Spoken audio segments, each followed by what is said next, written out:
belle parole pour commencer cette liturgie, un mot qui me fait toujours du bien entendre. « Consolez, consolez mon peuple, dit votre Dieu. » Mais comment pouvons-nous consoler si nous n'avons pas d'abord été consolés? Est-ce qu'on est encore plein de peine? Ou est-ce qu'on est plein de cette tendresse que Dieu nous a signifiée et manifestée de mille et une manières à travers son Église? Parler au cœur de Jérusalem. Vous savez, on dit beaucoup de mots dans une journée, ce qui ne veut pas dire qu'on parle beaucoup. Parce que parler, ce n'est pas dire des mots. C'est de toucher le cœur de ceux qu'on rencontre.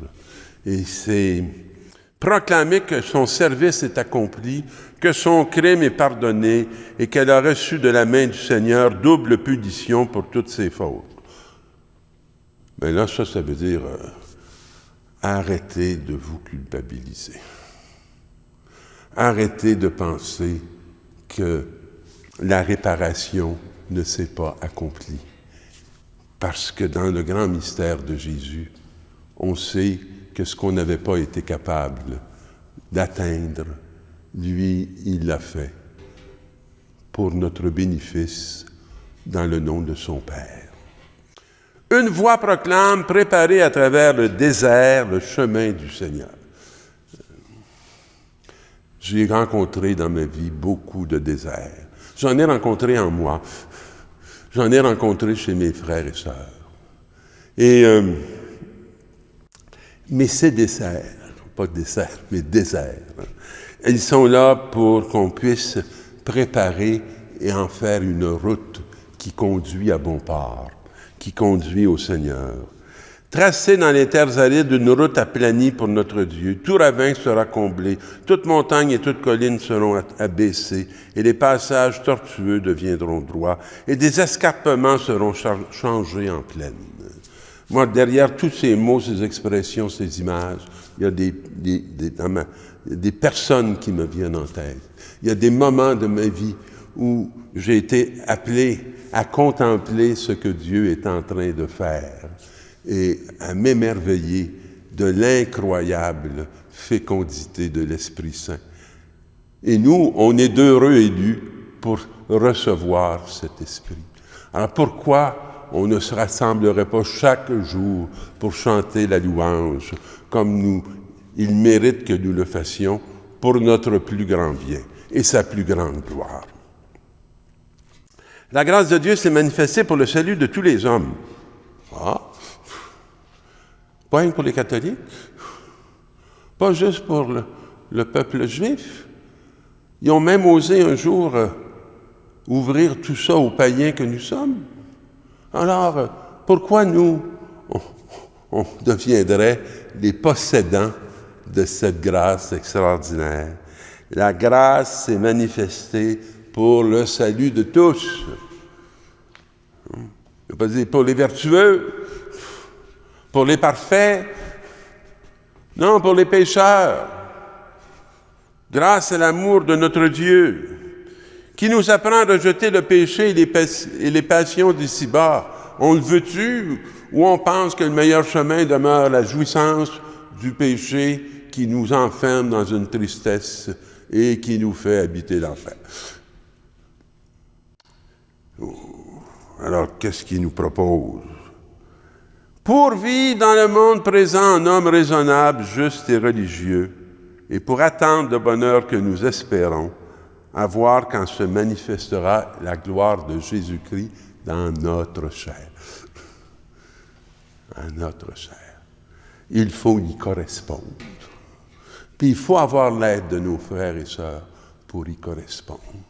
Puis il faut avoir surtout l'Esprit Saint pour nous faire entrer dans cette grâce merveilleuse. Et Dieu, notre Sauveur, a manifesté sa bonté et sa tendresse pour les hommes. Il nous a sauvés. Ah, est-ce qu'on le croit? Je suis sauvé. Moi, je voudrais me sauver, mais je suis sauvé.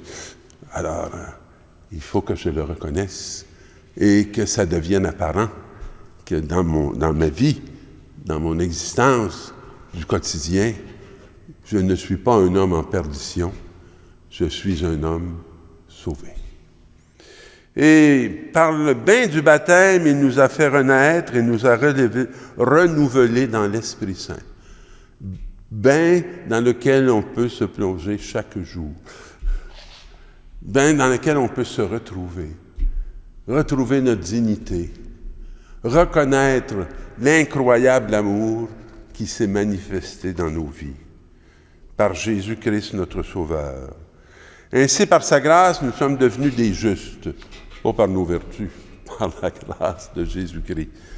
Et nous possédons dans l'espérance l'héritage de la vie éternelle. On l'a déjà.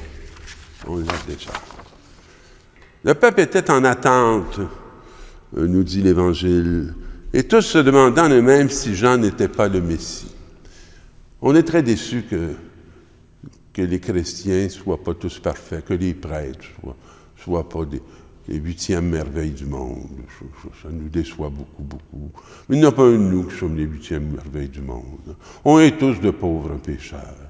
Alors, et on aimerait bien ça que l'Église soit le Messie. Mais c'est pas elle. Elle n'est même pas digne de délier la courroie des sandales de celui qui est la merveille du monde. Je n'ai pas mis de chiffre, la merveille du monde. Alors, Jean s'adressa alors à tous. Moi, je vous baptise avec de l'eau, mais il vient celui qui est plus puissant que moi. Je ne suis pas digne de défaire la courroie de ses sandales. Lui vous baptisera dans l'Esprit Saint et dans le feu. Alors, je ne sais pas si vous reconnaissez le jour où vous avez été baptisé dans l'Esprit Saint et le feu. Quand j'étais jeune, j'avais une grande admiration pour le fondateur des Frères de l'Instruction chrétienne qui m'enseignait. Et une des choses que je trouvais extraordinaire, c'est qu'il avait vécu au temps de la Révolution, puis il avait vu s'effondrer toute la grande institution de l'Église en France. Et les prêtres célébraient l'Eucharistie au risque de leur vie, et ceux qui assistaient à l'Eucharistie le faisaient aussi au risque de leur vie. Et le père Lamennais, qui était un enfant, accompagnait les prêtres pour les conduire où se retrouvait ce peuple qui attendait la grâce de l'Eucharistie. Et pour moi, de mettre à ce point ta vie en jeu, c'est un baptême du feu et de l'Esprit.